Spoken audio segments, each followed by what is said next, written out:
자, 초인계 유체와 분리공정 10번째 지문 시작해 보도록 할게요. 자, 요거는 오른쪽에 있는 그 그림 부분에서 조금 헷갈렸을 거야. 맞지? 위에서부터 내려오는 건 크게 문제 없었는데 요 부분이 좀 어려웠을 것 같아서 위에는 조금 속도 있게 읽고 그 부분을 좀 집중해서 읽어줄게. 한번 따라와 보세요. 19세기 초 화학자 토마스 앤드루스는 끊어 기체의 액화 현상을 주로 연구했대요. 자, 그러면 기체의 액화 현상에 대해서 얘기하겠다는 지문이야. 자, 그럼 기체가 뭐 되는 거지? 액체화 되는 건가? 자, 그래서 기체가 액체로 되는 현상을 주로 연구했대요. 그는 이산화탄소에, 그럼 이산화탄소를 다른 말로 바꿔봐. 기체죠. 이렇게 바꾸라고요, 자꾸. 알겠지? 기체에 압력을 가하는 압축 실험을 통해 이산화탄소의 온도 31도씨 이하를 유지하고 압력을 높이면 이산화탄소가 액체가 된다는 사실을 발견했고 31도씨에서 이산화탄소가 액체가 되기 위해서는 73.8 요것에 압력이 필요하다는 것을 알아냈대요. 자, 그럼 여러분 기체가 뭐가 되려면 액체가 되려면 온도와 뭐가 필요하다? 압력이 필요하네요. 맞습니까? 자, 온도는 몇 도씨 이하에 되고 31도씨 이하에 되고 압력은 73.8 정도의 압력이 필요하대요. 됐지? 자, 이제 그 다음 보세요.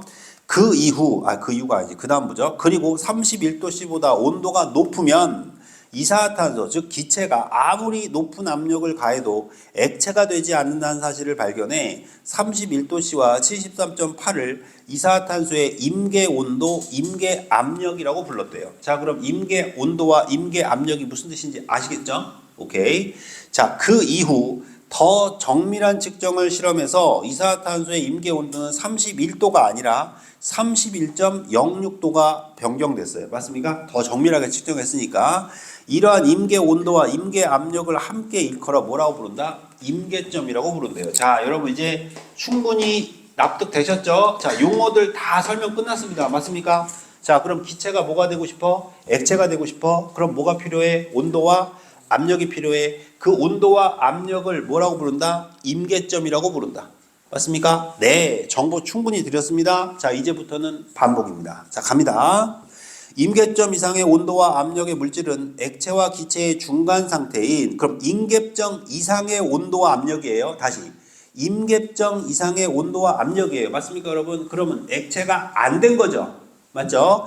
자, 이것은 액체와 기체의 중간 상태인 뭐가 된다? 초임계 유체 상태로 존재한대요. 그럼 여러분 초임계 유체는 액체도 아니고 뭐도 아니죠? 기체도 아닌 거죠. 오케이. 자, 그러면 요걸 가지고 이제 얘기하겠다는 건가 봐요. 초임계 유체다 이렇게 돼 있네. 그럼 초임계 유체라는 걸 가지고 이제 설명을 할게. 자, 그럼 이걸 일부러 만드는 건가 봐. 기체를 액체로 만드는 게 아니라 기체도 아니고 액체도 아닌 초임계 유체라는 걸 만들 수 있나 봐. 자, 이런 상태로 존재하면 임계점의 물질은 물질에 따라 무슨 값? 고유한 값을 가진다. 고유한 값을 가진다. 밑줄 쫙 칠까요? 자, 그럼 물어봅시다. 물질에 따라서 임계점은 각각 같다, 다르다? 다 다르다는 거죠. 그러니까 임계점은 어떤 데는 31도고 어떤 데는 51도고 이런 식으로 다 다르다는 얘기죠. 맞습니까? 가령 산소의 임계점은 요거랍니다. 그래서 아까는 여러분 이산화탄소였고 지금은 산소였고, 즉 기체마다 고유한 값이 다 뭐하다? 다르다. 정리되셨나요? 자, 이제 이거 반복하기 전에 한 번만 보고 넘어갈게요. 여러분 칠판 좀 봐주세요. 자, 내려갑니다. 기체를 뭘로 바꾸고 싶어? 액체로 바꾸고 싶어요. 그러려면 뭐가 필요해? 온도와 압력이 필요한데 이걸 뭐라고 불러? 임계점이라고 부른다. 자, 그런데 이것 이상으로 가버리면 기체도 아니고 액체도 아닌 무슨 상태? 초임계 상태가 된다. 맞습니까? 자, 이걸 가지고 이제 미친 듯이 반복한다는 얘기예요. 자, 갑니다. 유체의 성질 중 용질의 용해도에 가장 큰 영향을 미치는 것이 용매의 밀도다. 요걸 딱 보면서 얘들아, 내가 어떤 생각을 했냐면 이거 중학교 때 배우는 건 중학교 때 배우는 게 맞는데 우리 친구들이 용질, 용매, 용해도 이런 말을 모르는 사람들이 있을 수도 있겠다라는 생각을 했어.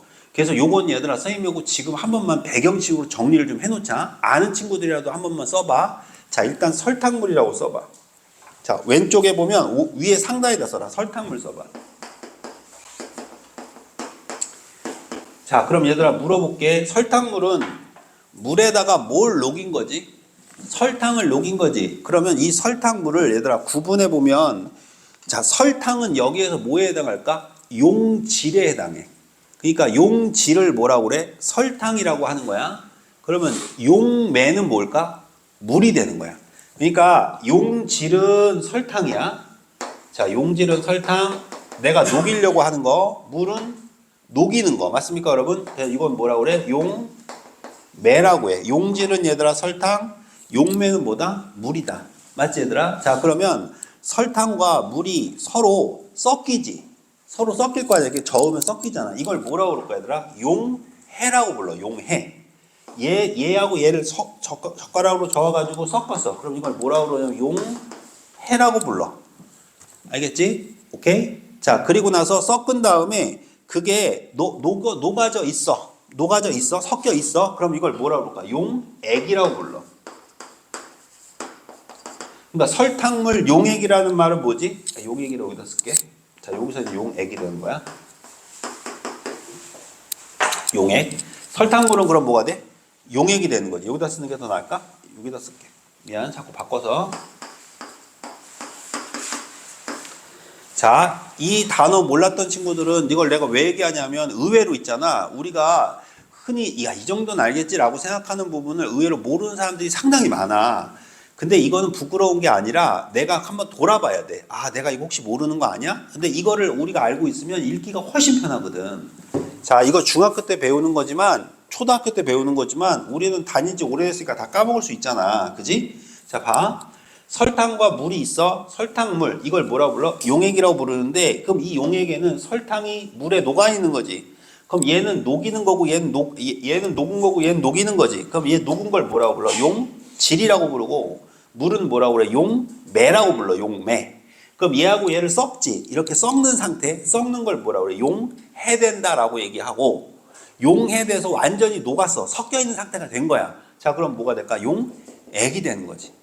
셋말 이해돼, 얘들아? 자, 그럼 물어볼게, 얘들아. 이걸 지금 내가 왜 얘기했냐면 이 초인계 때문에 그런 건데 이 초인계를 왜 만드는 거냐면 니네 디카페인 커피라는 거 알지? 그럼 디카페인 커피라는 건 커피에 뭐가 없는 거니? 카페인이 없는 거잖아. 카페가 없는 게 아니라 카페인이 없는 거잖아. 그럼 카페인을 없애는 방법을 이걸 가지고 한대. 그러니까 결과적으로 뭐지, 얘들아? 더 이상 녹을 수 없는 상태를 만들어 버리는 거야. 그러니까 그러니까 임계 상태를 만들어서 그 위로 넘어가 버리면 더 이상 녹을 수가 없잖아. 맞아? 그걸 가지고 카페인을 추출을 해버리는 거래. 카페인을 없애버리는 거래. 근데 그건 뒤에 나오니까 나중에 보고 요걸 먼저 일단 이해한 상태로 넘어가자. 됐지, 얘들아? 자, 그럼 요거 이해한 상태로 이제 다시 용질, 설탕이 용질이야. 용매가 물이야. 합치는 게 용해야. 이게 되어 있는 상태를 용액이라고 부르는 거야. 알겠지? 오케이. 자, 그러면 오렌지 주스는 뭐야? 용액이지. 용액. 맞니, 얘들아? 그럼 물에다가 오렌지를 섞었잖아. 뭐 말도 안 되지만 물에다가 섞었다고 쳐. 자, 물에다가 오렌지를 섞은 거야. 그럼 오렌지는 뭐가 돼? 용질이 되고, 맞지? 근데 물은 뭐가 돼? 용매가 되고, 맞지? 이걸 섞으면 뭐가 돼? 용해라고 한다. 됐지? 자, 이제 읽을게. 요걸 두 번째 줄 읽는데 느낌상 우리 애들이 요거 모를 수도 있겠다 싶더라고. 그래서 요거 내가 지금 알려주는 거야. 유체의 성질 중 용질의 용해도에 용질이야, 용질.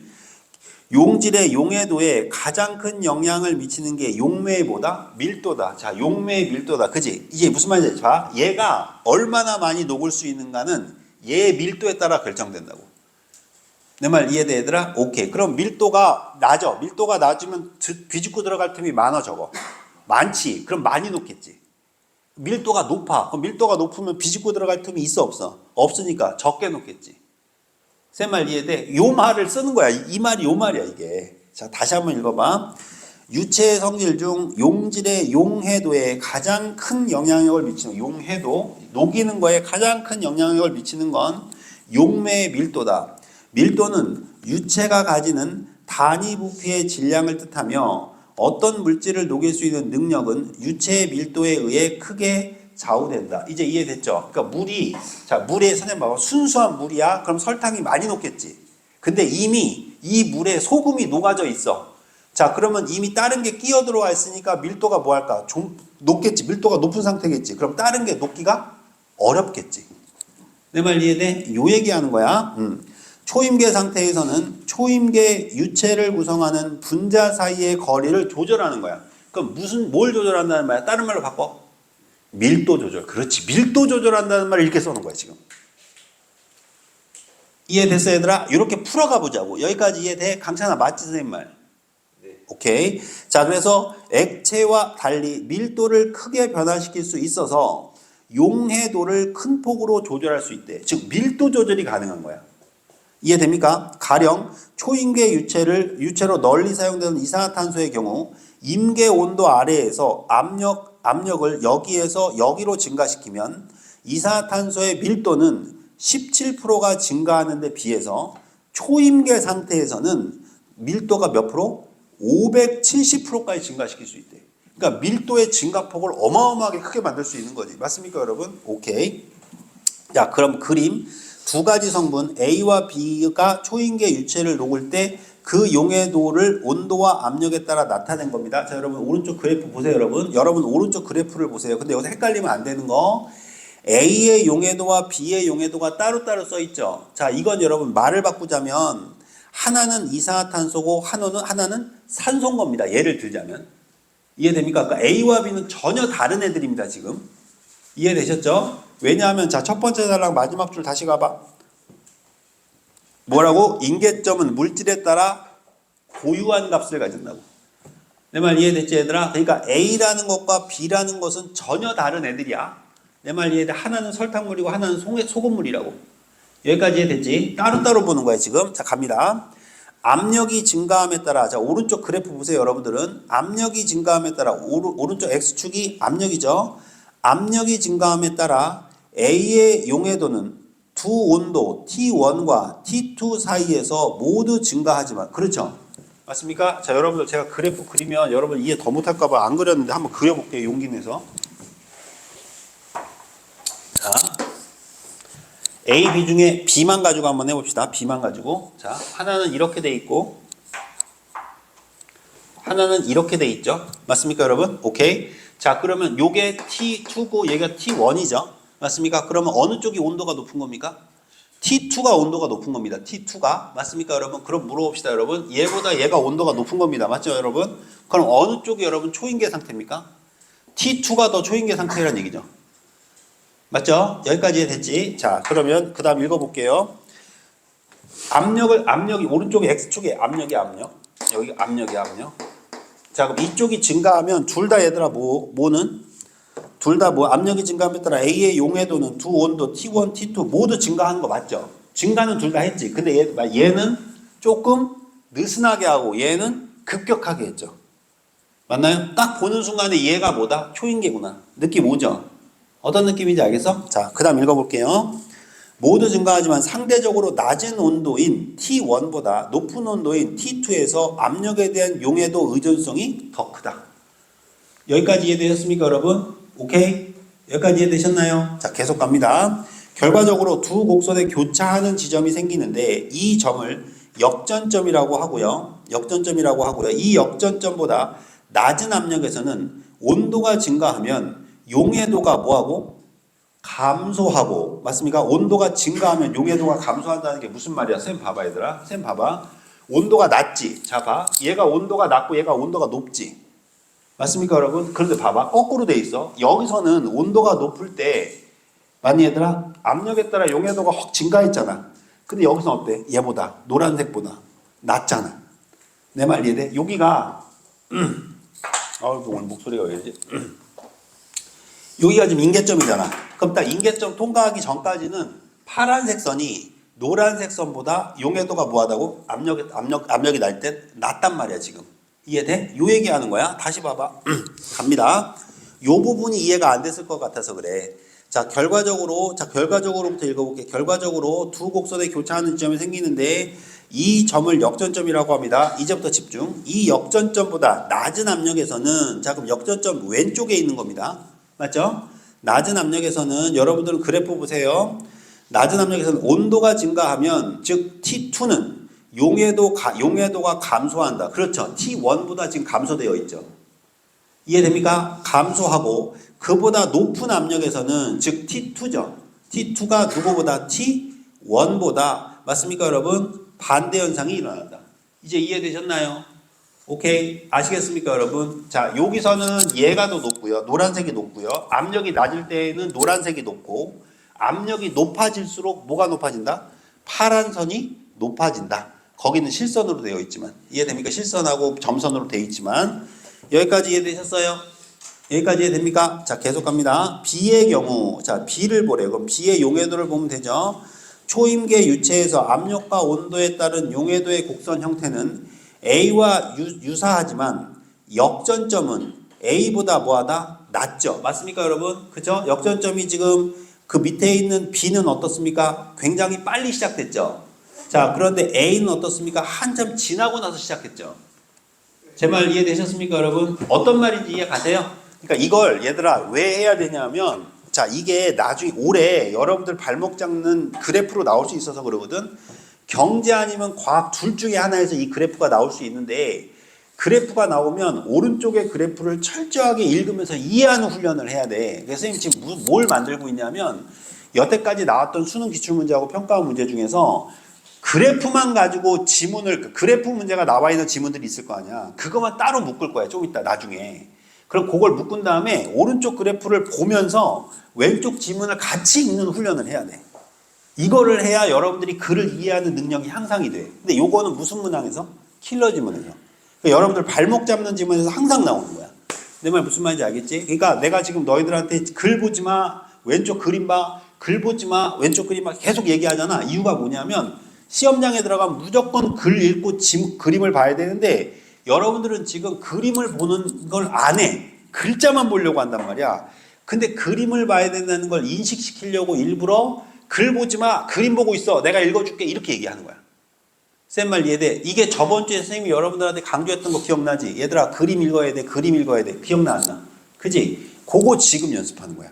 그러니까 요거 나중에 5월 달에 우리 6월 평가원 보러 가기 전에 선생님이 자료 만들고 있으니까 그거 다 만들어지면 줄 테니까 그거 가지고 집에 가서 오른쪽 그림하고 왼쪽 글하고 같이 이어가지고 이렇게 읽어보는 훈련을 해야 돼. 내 말 이해되지? 그러니까 요거 꼭 한 문제씩 나와. 오케이? 자, 다시 한번 봐봐. 한 번만 더 연습해 볼게, 얘들아. 니네는 그림 봐. 글 보지 말고 그림 봐. 자, 읽을게. 그림 봐, 그림 봐. 간다. 그림은 두 가지 성분 A, B가 초인계 유체에 녹을 때 그 용해도를 온도와 압력에 따라 나타난 겁니다. 즉 오른쪽 X축은 압력이고요. Y축은 용해도입니다. 압력이 증가함에 따라 A의 용해도는 T1과 T2에서 모두 증가하지만 맞죠 여러분? 둘 다 증가했지만 T1은 좀 느슨하게 증가, T2는 급격하게 증가했죠. 맞습니까? 증가했지만 상대적으로 낮은 온도인 T1보다 높은 온도인 T2에서 압력에 대한 용해도의 의존성이 더 크다. A의 용해도만 가지고 얘기한 겁니다 지금. 오케이? 여러분들은 그림 보세요. 결과적으로 두 곡선이 교차하는 지점이 생기는데 이 점을 역전점이라고 합니다. 그림 보세요. 이 역전점보다 낮은 압력에서는 그럼 왼쪽 보셔야죠. 그림의 왼쪽. 온도가 증가하면 용해도가 감소하고 그보다 높은 압력에서는 반대 현상이 일어난다. 이제 이 말 이해되셨습니까? 오케이? 태훈아 집중해야 돼. 이거 되게 중요한 거야. 그림 연습해야 돼서 그래. 오케이? 자, 그 다음 이 역전점보다 낮은 압력에서는 온도가 증가하면 용해도가 감소하고 그보다 높은 압력에서는 반대 현상이 일어납니다.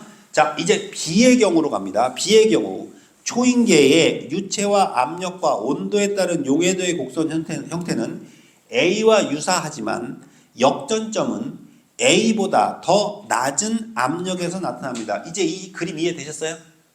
오케이? 자, 이렇게 글자하고 뭐를 동시에 봐야 돼? 그림을 보는 훈련을 해야 돼. 근데 이걸 지문에서 줄 수도 있고 강찬아 어디에서 줄 수도 있지? 보기에서 줄 수도 있어. 내 말 이해되지? 이 연습을 꼭 해가지고 들어가자. 요거 나중에 한번 훈련해 볼게. 자, 그 다음 초인계 유체의 성분 A와 B가 같이 용해되어 있다고 쳐보자. 이때 초인계 유체의 압력을 그림에 나타난 두 성분의 역전점 사이에 유지한 다음 유체의 온도를 T2에서 T1으로 낮춘 거예요. 온도를 낮춘 겁니다. 낮추면 B 성분에 대한 용해도는 뭐하는 반면 감소하는 반면 A 성분에 대한 용화도는 뭐 할 것이다? 증가할 것이다. 따라서 초임계 유체에 용해되어 있던 B 성분은 뭐 되고? 석출되고 A 성분은 어떻게 된다? A 성분은 용해된 상태로 남아있게 된다. 이제 뭘 뽑아내려고 하는지 알겠지? 이걸 뽑아내는 거야. 그 다음 유체의 온도를 다시 증가시키면 A에 대한 용해도는 감소하여 A가 뭐 된다? 석출된다. 이제 뭘 뽑아내는 거야? 카페인을 뽑아낸다는 얘기야, 이게. 내 말 이해돼? 이렇게 만들어가지고 카페인을 뽑아내버리는 거야. 이해됩니까? 그래서 무슨 카페인? 디카페인 커피를 만든다는 거지. 내 말 이해됩니까? 야, 요 부분을 여러분 꼭 이용하셔가지고 읽어보셔야 돼요. 이러한 원리를 이용해 초임계 유체에 녹아있는 두 성분에 이루어진 혼합물을 분리할 수 있고, 이 방법은 실제로 벤조산과 뭐 이거 혼합물을 분리하는 데 사용되기도 한대요. 마지막 부분은 읽어보면 되고. 새 말 이해됐니? 그래서 요 지문 얘들아, 뭐 보는 게 제일 중요하다고? 그림 볼 줄 아는 게 제일 중요해. 요거 훈련하는 지문 정리됐습니까? 오케이. 자.